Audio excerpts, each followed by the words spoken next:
Mari buka dalam Kisah Rasul pasal yang ke-7.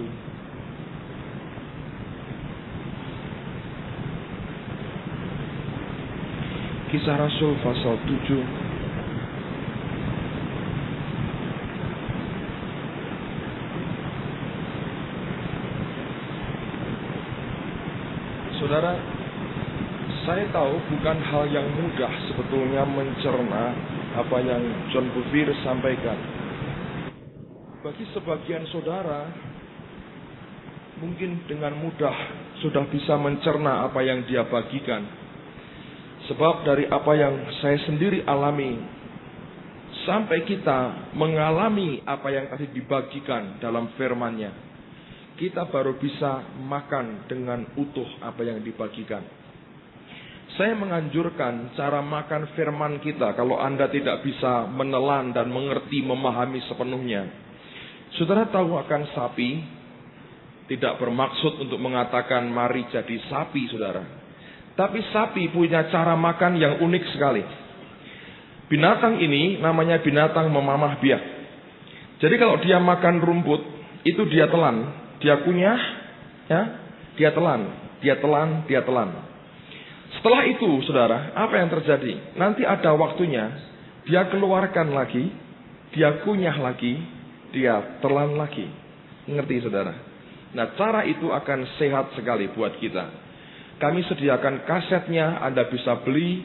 Dan apa yang dia sampaikan dalam 2 kali kedatangannya beberapa waktu yang lalu di gereja kami, sampai hari ini orang sangat diberkati dengan apa yang dia bagikan. Setiap kali diulang, diputar, diulang lagi, itu memberi revelation, pewahyuan-pewahyuan yang luar biasa. Dan saya pribadi sangat diberkati dengan apa yang dia bagikan. Nah, sore ini mari lihat dalam Kisah Rasul pasal yang ke-7, ayat yang pertama, kedua, dan ayat pertama dan ayat yang kedua. Kisah Rasul pasal 7, ayat pertama. Kata imam besar, benarkah demikian? Jawab Stefanus, hai saudara-saudara dan bapak-bapak, dengarkanlah. Allah yang maha mulia, dalam terjemahan lain dikatakan the God of glory, Allah yang maha mulia telah menampakkan dirinya kepada bapa leluhur kita Abraham ketika ia masih di Mesopotamia sebelum ia menetap di Haran. Saya mau ulang apa yang Stefanus katakan. Anda perhatikan baik-baik akan satu kalimat pendek ini. Stefanus berkata begini, hai saudara-saudara dan bapak-bapak, dengarkanlah. Allah yang maha mulia, the God of glory, Allah yang maha mulia telah menampakkan dirinya kepada bapa leluhur kita Abraham. Kapan itu? Ketika ia masih di Mesopotamia sebelum ia menetap di Haran. Nah, dengarkan saya baik-baik. Kata Allah yang maha mulia atau terjemahannya the God of glory, itu sebetulnya istilah yang dipakai untuk menyebutkan akan Mesias. Dalam kitab Mazmur ada 2 pasal yang menggunakan akan istilah yang sama, the God of glory dan the King of glory. Itu ada di Mazmur 24 dan Mazmur 29. Sehingga orang menyebut 2 kitab Mazmur ini sebagai Messianic Psalm atau Mazmur tentang Mesias. Nah, sebutan the God of glory atau the King of glory itu menunjuk langsung dan tidak menunjuk yang lain kecuali satu, yaitu Mesias. Dan Mesias itu namanya siapa, saudara? Yesus. Stefanus, kalau Anda perhatikan, dia penuh dengan Roh Kudus ketika dia menghadapi sidang mahkamah agama yang mendakwa dia begitu dikuasai oleh Roh Allah sehingga apa yang dia ucapkan sungguh murni merupakan pewahyuan dari Tuhan. Nah, oleh karena pewahyuan Roh Allah inilah, maka Stefanus berkata, ketika bapak leluhur kita, yaitu Abraham, masih di Mesopotamia, yaitu di Ur Kasdim, sebelum dia menetap di Haran. Yang muncul menampakkan diri kepada dia adalah Allah yang maha mulia atau the God of glory. Nah, dengan demikian dari apa yang diwahyukan Tuhan lewat Stefanus ini, kita mengerti persis bahwa yang datang menampakkan diri kepada Abraham di Ur Kasdim adalah Yesus sendiri, saudara. Itulah sebabnya imannya begitu luar biasa. Yang menampakkan diri dalam kemuliaan yang luar biasa adalah Yesus sendiri. Makanya Yesus berkata, Abraham melihat hariku dan dia bersuka cita. Aku ada sebelum Abraham ada, kata Yesus. Abraham melihat hariku dan dia bersuka cita. Karena rupanya ketika Abraham dan keluarganya masih terikat penyembahan berhala, maka the God of glory, the King of glory, Allah yang maha mulia, si Mesias itu sendiri mewahyukan dirinya, menyatakan dirinya kepada Abraham. Saudara, setiap orang percaya yang ingin mengalami revolusi perubahan yang besar dan mendasar dalam hidup kekristenannya adalah kalau saudara dan saya dalam rohmu engkau mengalami perjumpaan dengan the God of glory dan dengan the King of glory, yaitu Mesias sendiri. Tetapi dengar baik-baik, apa yang kemudian terjadi ketika orang bertemu dengan Allahnya? Ternyata pengalaman spiritual seperti itu tidak menjamin bahwa orang itu akan hidup 100% di dalam ketaatan kepada Tuhan. Ada banyak kendala dalam kehidupan kita. Dan saya mau sampaikan satu saja pada sore hari ini, sesuai dengan apa yang Roh Kudus bagikan. Apa itu? Coba lihat dalam kitab Kejadian, pasal yang ke-11. Mulai ayat yang ke-27. Saya mau tunjukkan ayat ini buat saudara, karena banyak orang Kristen sebetulnya hidupnya tidak beda dengan Abraham. Dia mengalami akan pewahyuan Tuhan yang hebat. Dia mengalami kenyataan kuasa Allah yang besar. Dia mengalami akan perjumpaan dengan Tuhan yang tidak mungkin dapat terkatakan oleh perkataan manusia. Tapi apa yang kemudian terjadi? Kejadian pasal 11 ayat 27. Inilah keturunan Terah. Terah memperanakkan Abram, Nahor, dan Haran. Dan Haran memperanakkan Lot. Ketika Terah ayahnya masih hidup, matilah Haran di negeri kelahirannya di Ur Kasdim. Abram dan Nahor kedua-duanya kawin. Nama istri Abram ialah Sarai, dan nama istri Nahor ialah Milka, anak Haran, ayah Milka dan Yiska. Sarai itu mandul, tidak mempunyai anak. Lalu perhatikan akan ayat 31. Dengarkan baik-baik. Lalu Terah membawa Abram anaknya, serta cucunya Lot, yaitu anak Haran, dan Sarai menantunya, istri Abram anaknya. Ia berangkat bersama-sama dengan mereka dari Ur Kasdim untuk pergi ke tanah Kanaan. Lalu sampailah mereka di Haran dan menetap di sana. Umur Terah ada 205 tahun. Lalu ia mati di Haran. Nah, dengarkan baik-baik.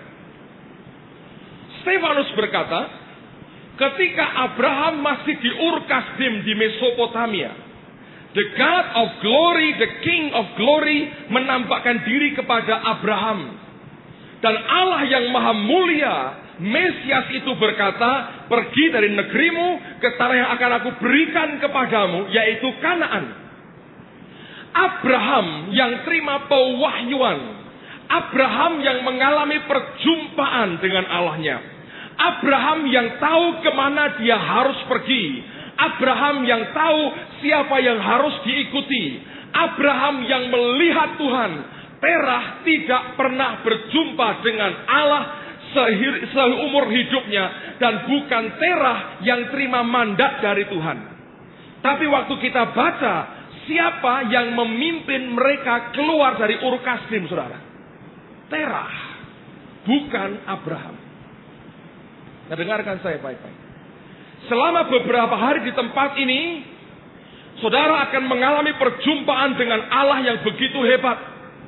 Sejak tadi malam sudah banyak orang yang mengalami jamahan Tuhan. Dan saya percaya sampai camp ini berakhir lusa, semua kita akan pulang dalam berkat Tuhan. Dan saya berdoa semua kita pulang diubah oleh Tuhan. Saudara akan mengalami perjumpaan dengan Dia. Saudara akan mengalami bagaimana Allah melawat hidupmu. Engkau akan terima visi yang baru dari Tuhan. Engkau akan terima mandat yang baru. Engkau akan terima anggur yang baru. Engkau akan terima minyak yang baru. Tapi begitu engkau pulang dari tempat ini, dan kalau engkau mengizinkan terah-terah tertentu dalam hidupmu memimpin hidupmu, saudara sedang membawa dirimu dalam persoalan besar. Nama terah artinya delay, tertunda. Dan Alkitab berkata, waktu Terah memimpin Abraham, mereka hanya bisa berhenti sampai di kota Haran. Kota Haran merupakan kota bisnis. Ur-Kasdim merupakan kota industri. Yang dibuat adalah benda-benda yang berkaitan dengan penyembahan berhala khususnya. Terah begitu sampai di Haran, dia begitu nikmat dengan perdagangan, dengan uang yang dia dapatkan. Dia tidak peduli dengan panggilan Tuhan, karena memang dia tidak mendapatkan visi dari Allahnya. Yang terima visi adalah Abraham dan bukan Terah. Nah, akibatnya kalau Anda perhatikan, selama 15 tahun mereka terhenti di Haran, tertunda rencana Allah, delay oleh karena Terah yang memimpin Abraham. Saya perhatikan ada banyak hamba Tuhan yang ada pada posisi seperti Abraham pada waktu itu. Orang ini, gembala sidang ini, pemimpin ini, terima visi dari Tuhan. Tahu apa yang harus dikerjakan. Tetapi di sekitarnya ada orang-orang tertentu yang kuat secara manusiawi, lebih kuat dari dia. Terah mungkin lebih punya uang. Terah jauh lebih tua daripada Abraham karena dia bapaknya. Terah yang berkata, aku punya pengalaman. Terah yang berkata, aku tahu asam garam dunia. Terah yang berkata, aku lebih ngerti akan daerah di sekitar Kanaan daripada engkau. Lalu kalau kita keluar perasaan sungkan kita, seperti yang kemarin disampaikan, kita lebih senang diterima oleh manusia daripada Allah. Lalu hamba-hamba Tuhan yang malu-malu dengan hidupnya, yang tidak punya keberanian untuk berkata, ini yang aku terima dari Allah, menyerahkan akan kepemimpinan hidupnya kepada orang yang tidak terima visi dari Allah dan tidak rohani sama sekali. Saudara akan delay, engkau akan tertunda, rencana Allah yang besar akan tertunda dalam hidupmu. Dan saya jumpai kenyataan yang ada. Ada begitu banyak orang Kristen, pendeta, gembala sidang, hamba-hamba Tuhan, yang mengikatkan dirinya kepada terah-terah yang di sekitarnya. Dan biasanya itu bukan orang kecil, tapi orang yang terpandang di sekitarmu, orang yang mungkin punya kekayaan, orang yang mungkin punya pengalaman, orang yang berkata, aku lebih tahu dari engkau. Tapi sesungguhnya Allah berbicara kepada orang, kepada siapa Allah mau berbicara. Jangan pernah berikan dirimu dipimpin oleh terah, saudara.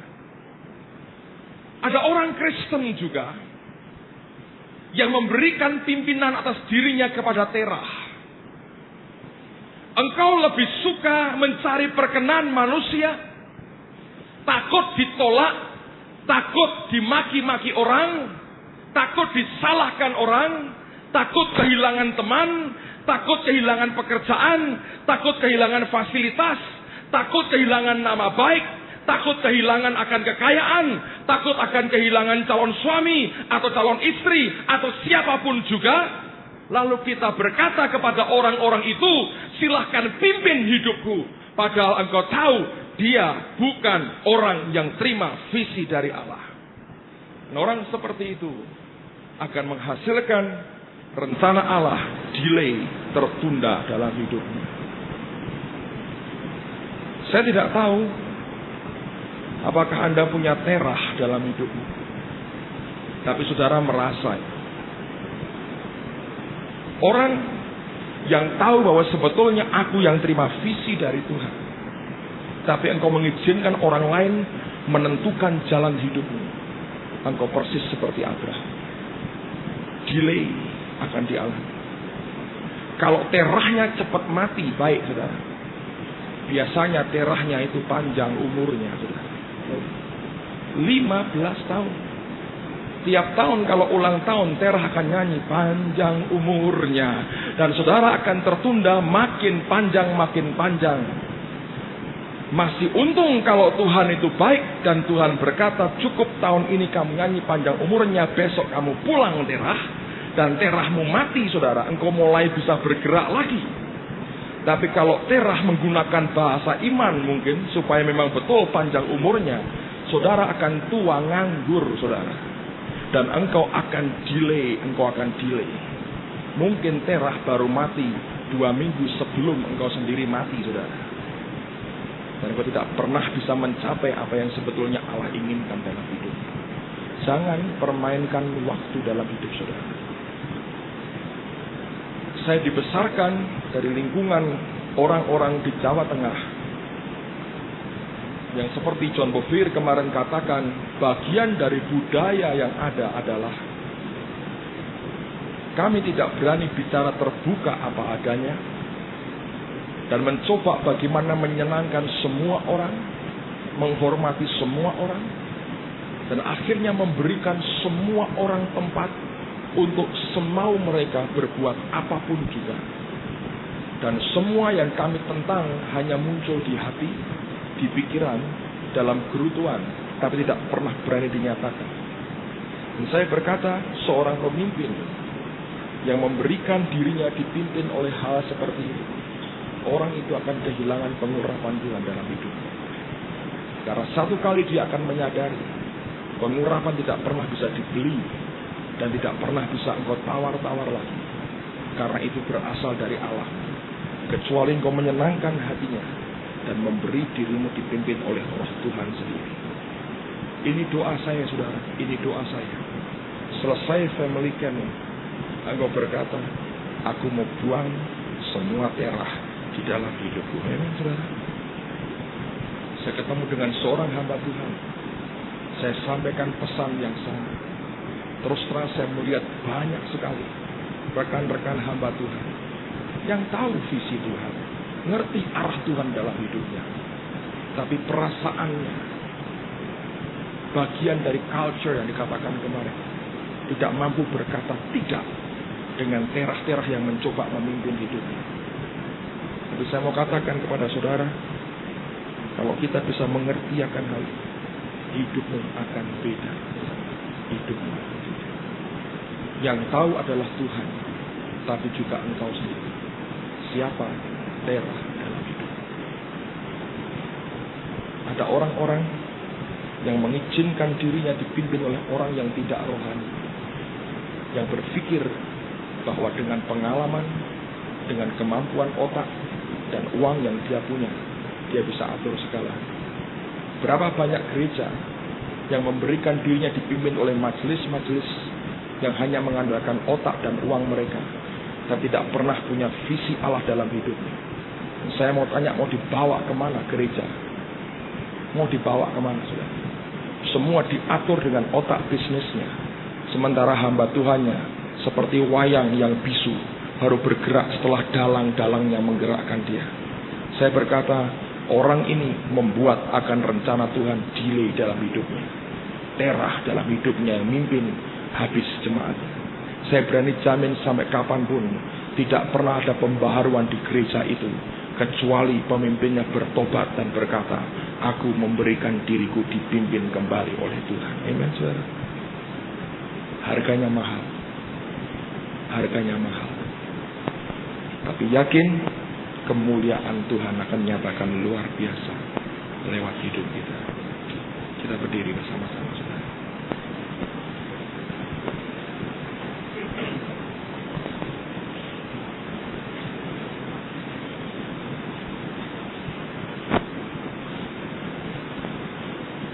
Siapa Terah dalam hidup kita? Saudara tahu? Tuhan tahu. Itu saudara tahu siapa Terah dalam hidup? Seperti terkendala.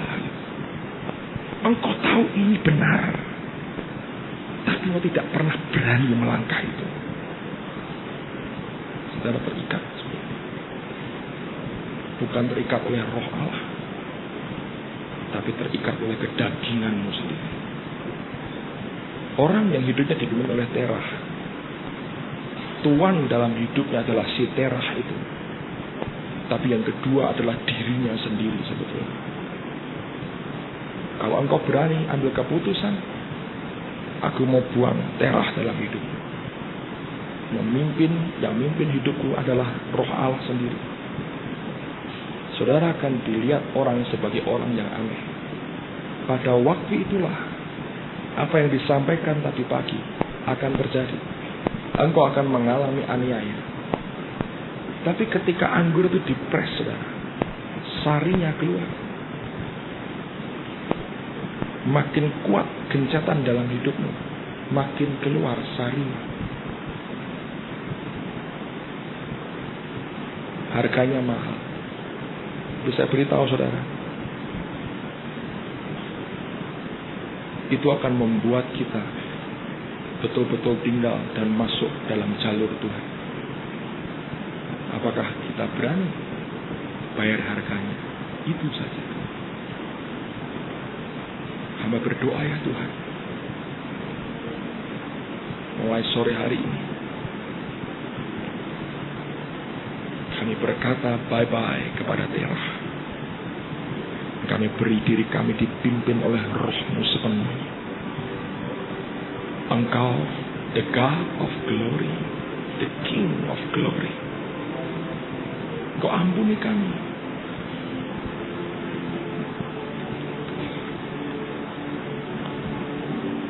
Saya mau bacakan lagi apa yang tadi John Bevere bacakan, saudara.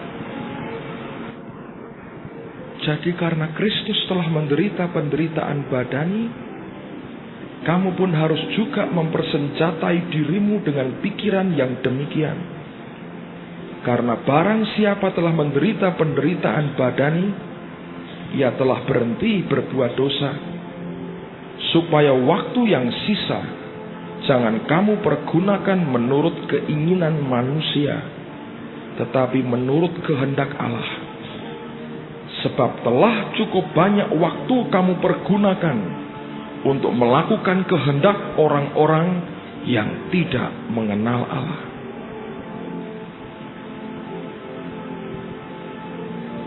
Itulah sebabnya maka Injil telah diberitakan juga kepada orang-orang mati, supaya mereka sama seperti semua manusia dihakimi secara badani, tetapi oleh roh dapat hidup menurut kehendak Allah sendiri. Ya Tuhan, terlalu banyak waktu yang kami pakai untuk menuruti kehendak manusia yang tidak mengenal akan Allahnya. Mereka mungkin menyebut dirinya Kristen, mempunyai pengalaman, punya otoritas, punya otak, punya uang. Tapi sesungguhnya mereka bukan orang-orang yang mengenal akan Engkau. Dan kalau kami jadi Terah, mengizinkan Terah memimpin hidup kami, biar sore ini kami bertobat ya Tuhan. Karena kami tahu siapa yang memanggil kami.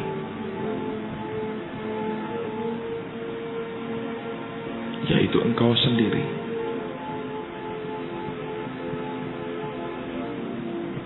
Terima kasih Tuhan.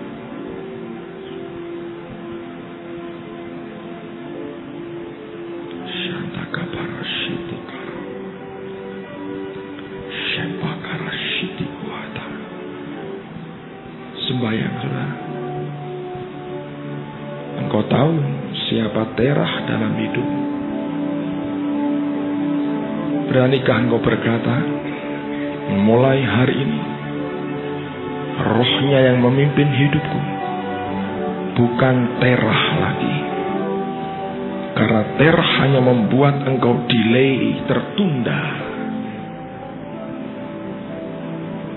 Abraham 15 tahun tertunda di Haran karena Terah.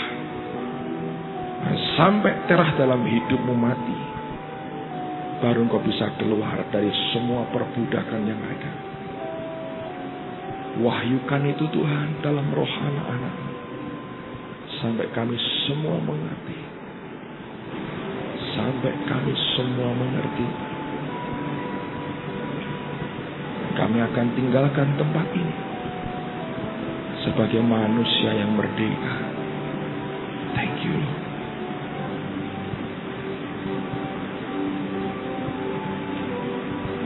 Saudara dengarkan saya dulu. Saya baca satu buku karangan seorang hamba Tuhan yang sudah meninggal, A.W. Tozer. Tozer berkata begini, di Eropa pernah hidup seorang filsuf yang mengajar yang namanya Machiavelli. Dia mengajar menghalalkan semua cara untuk mencapai tujuan. Dipelajari oleh setiap orang yang belajar ilmu politik. Machiavelli berkata, untuk menaklukkan suatu bangsa atau suatu kelompok, dia berkata caranya adalah divide and conquer. Pecah belah dan taklukkan. Semua kita tahu, divide and conquer, pecah belah, taklukkan. Dan hari ini kita melihat banyak orang keluarga dipecah belah dan kemudian ditaklukkan. Tapi Tozer berkata begini, iblis juga tahu how to unite and conquer. Bukan cuma divide, bukan cuma memecah, bahkan iblis akan menyatukan kita dan kemudian menaklukkan kita. Suami-suami yang dapat istri yang bukan dari Tuhannya, engkau diunite, disatukan oleh orang lain, disatukan dengan orang lain oleh setan. Begitu engkau salah dalam pasangan hidupmu, hidupmu akan ditaklukkan. Para pengusaha diunite dengan pengusaha lain yang tidak takut akan Tuhan. Persatuan itu yang dari setan akan membuat engkau takluk. Abraham dipanggil sendiri, kata Yesaya, diunite, disatukan dengan Terah, ditaklukkan selama 15 tahun delay. Kadang-kadang Tuhan bawa pedang, dan Tozer berkata, seringkali pedang akan maju di depan untuk membuat pemisahan, baru revival akan menyusul di belakangnya. Ingat, bukan cuma divide and conquer, tapi unite and conquer bisa terjadi dalam kehidupan kita. Anda keliru kawin, Anda akan ditaklukkan. Anda keliru dengan partner kerjamu, engkau akan ditaklukkan. Engkau keliru dengan pilih sahabat, engkau akan ditaklukkan. Setiap persatuan yang keliru dalam bentuk apapun juga akan mampu menaklukkan kehidupan kita. Amen, saudara. Hanya persatuan antara kita dengan Tuhan akan membuat kita kuat. Jangan khawatir ditinggal orang, saudara. Jangan khawatir ditinggalkan teman.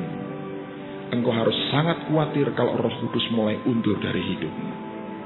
Karena sekalipun engkau ditinggalkan orang, seringkali kalau pedang itu turun, revival akan menyusul di belakangnya.